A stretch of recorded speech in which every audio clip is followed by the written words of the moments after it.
This is Bob Oliphant from the Westford Historical Society and Museum, bringing you episode 30 of the Westford Wardsman podcast. The Westford Wardsman newspaper was part of Turner's Public Spirit, a weekly newspaper in Ayer a century ago. In this episode, we'll be reading the Wardsman for the week ending Saturday, July 25th, 1908. I will add commentary to elaborate on what was happening in Westford 114 years ago. The first section for July 25th is the About Town section.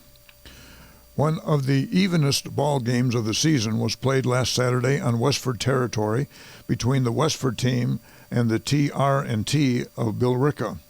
That's the initials of a company, manufacturing company in Billerica.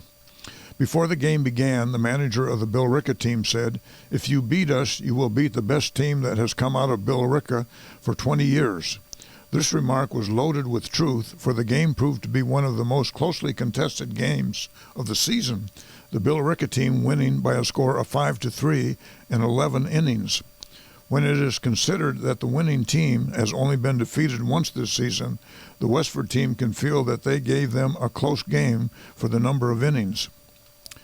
George G. Bullfinch, Jr. of Roxbury, submaster at the Keene High School, is a weekend guest this week of John Adams Taylor.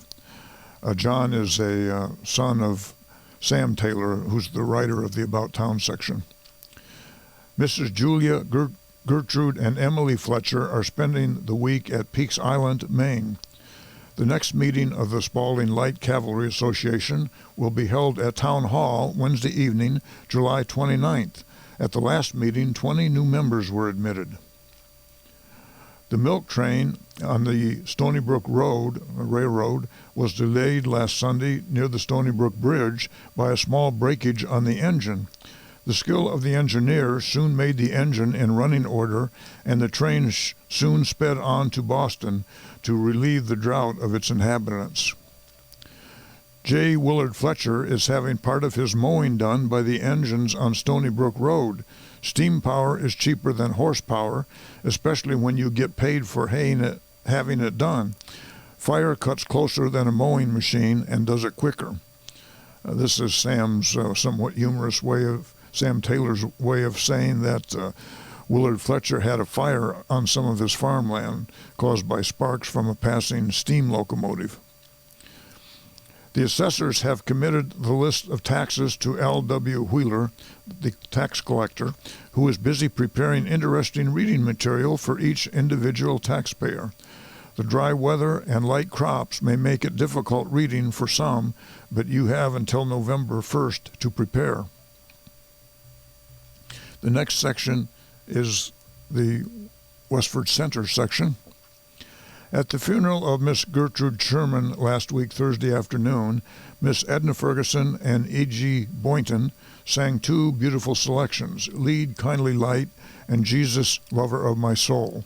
The funeral was private with the exception of 2 or 3 near friends outside the family circle. Reverend Charles P. Marshall spoke words of wisely sympathy. The bearers were William A. Perkins, Quincy W. Day, Houghton Gilbert Osgood, and Leonard W. Wheeler. The floral offerings were as follows: sweet peas and pinks, Mrs. E.M. Day and Arthur E. Day; pinks, David Sherman; pinks, Dr. Sleeper and family; bouquet, W.H. Burbeck; pinks, Mr. and Mrs. M.H. Pollock. Miss Olive Pine, she spells it, that family in town spells it P-Y-N-E, is spending a vacation with Miss Raymore Nielsen in Winchester and an aunt in Boston. Mrs. J. Herbert Fletcher, her maiden name was Mary Etta Gill, is enjoying a sojourn at her childhood home in Ludlow, Vermont. Mr. and Mrs. Charles L. Hildreth are spending a vacation at Ogunquit, Maine. Miss Anna Hall is at Pittsfield for 2 months. Mr. and Mrs. Abile J. Abbott, their son John, and daughter Karnzu arrived home from their motor trip in Europe last Sunday morning, and the Donald Camerons a few days earlier. It is pleasant to have their homes active with life again. The batters are in place and excavating for the cellar underway for the new house next to Nahum H. Wright's. He lived at 6 Depot Street. Built by Frank C. Drew. W.E. Karkin is doing the work. Mrs. H.V. Hildreth entertained delightfully a group of friends at a veranda party Monday afternoon. It was a genuine pleasure to all to meet Mrs. Nellie P. Draper, who has been Mrs. Hildreth's house guest for the past week. Other out-of-town guests were Mrs. H.M. Wright, Mrs. Walter Wright, Miss Jenny M. Chandler, Miss Sue Gardner, and Miss Alice Wright. Mary's sociability, needlework, and a dainty repast made the gathering a decidedly pleasant one. At the Congregational Church Sunday morning, the musical part of the service was much helped by the skillful clarinet playing by Oscar Nelson, accompanying the organ. In the evening, there was a temperance subject. Mrs. Charles P. Marshall, leader, who had prepared an excellent paper on various phases of temperance work. The next section is the Graniteville section.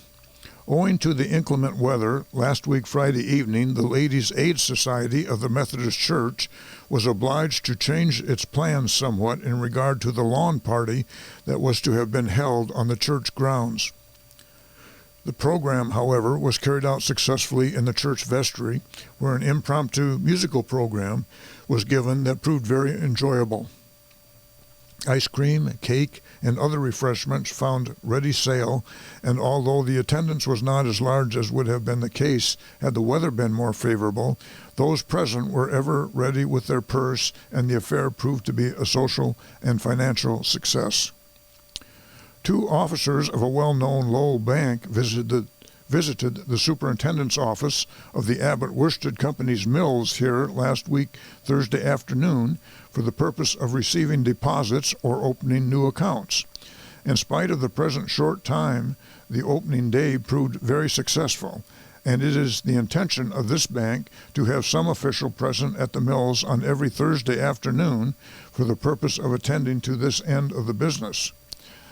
My guess is that Thursday is the day that the workers at the Abbott Worsted Mills got paid. The Brimstone Baseball Club, that is gaining such a reputation, scored another victory here last Saturday afternoon when they defeated the strong Franklin team of Lowell to the tune of 9-1. Tom McCarthy, the local twirler, had his opponents at his mercy, and after the first inning, there was nothing to it. Bill Ledwith worked behind the bat in faultless style and threw to bases like a bullet. In fact, the local club played the game without an error, which is considered remarkable for a 16-year-old team. The Lowell boys tried hard to win, but owing to their inability to hit McCarthy safely and the fine fielding game put up by the Brimstones, they failed to land it. The batteries were McCarthy and Ledwith for the Brimstones, Reynolds and Niger for the Franklins. The local club will play the Littletons on the grounds here this Saturday. Mrs. Mary Harrington with Mrs. H.J. Healy and son Richard will spend the next weeks at Sunset Villa, Tingsboro, where the varied natural beauty of this historic spot appeals to all followers of the simple life. Frances Angelina, the 4-month-old daughter of Mrs. Josephine McCarthy, died at the home of Mr. and Mrs. Arthur Brisson in Tingsboro last Sunday after an illness of only a few days of cholera and infantum. The death of this child is particularly sad at this time, owing to the fact that the father, the late Joseph McCarthy, died as the result of injuries a few weeks ago. The funeral took place on Monday afternoon, and burial was in St. Catherine Cemetery in this village. The Brimstones and Has-Beens played a very interesting game of baseball Tuesday afternoon, which resulted in a victory for the Has-Beens by a score of 4-3. The younger players put up a fast game, but the Has-Beens, having the most experience and understanding the rules of inside ball, outgeneraled their opponents and met the ball squarely when hits meant runs. Several members of the Young Men's Athletic Club of this village enjoyed a very pleasant outing at long-sought-for pond last Sunday. A.J. Abbott, treasurer of the Abbott Worsted Company, has recently returned from a very enjoyable trip abroad. That's Abiel Abbott, who was mentioned previously. The next section is the Forge Village section. Mrs. Halstead, who was the guest of her brother, Mr. Schofield, at the Parrott Cottage, was suddenly called to the bedside of her husband, who went to the Massachusetts General Hospital for an operation and lies critically ill with but slight hopes of his recovery. Mrs. Berry and Mrs. Ernest Whitmore, mother and sister of Mrs. Schofield, were her guests Friday and Saturday last week. The Forge Village Lions played the West Ends of Littleton at the home grounds Saturday afternoon and were defeated by a score of 20-15. Miss Violet Collins is spending her vacation with her parents, Mr. and Mrs. Miles Collins. She is a trained nurse in the Channing Hospital in Providence, Rhode Island. Mrs. M. Keefe and two children of Townsend Harbor and Mrs. John Carmichael and little daughter of Lowell were guests over Sunday of Mrs. John Carmichael. Mrs. Ethel Jones of Worcester and Master Willie Longbottom of Arlington are guests of their aunt, Mrs. Chester Blodgett at the Ridges. Mrs. Fletcher Morton, formerly of this village, but more recently of Bridgeport, Connecticut, is visiting relatives here. Edmund Hunt met with a painful accident last Saturday while out fishing. In taking a horn pout from the hook, he cut his finger with one of the horns on the catfish. Blood poisoning resulted, and but for timely medical aid would have been very serious. Mrs. Vincent Small and little daughter Norma of Everett came to their cottage Tuesday for the summer. Of course, the cottages mentioned here are all on Forge Pond. And that's the news in Westford for the week ending July 25th, 1908. Thank you for listening, and thanks to Nick Woodbury of WestfordCAT for providing technical support. You can find transcriptions from the Wardsman at the Westford Historical Society website at museum.westford.org, or visit the Historical Society's Facebook page for more Westford news from a century ago. This is Bob Oliphant, and I hope you will join us for next week's Westford Wardsman podcast. Thank you.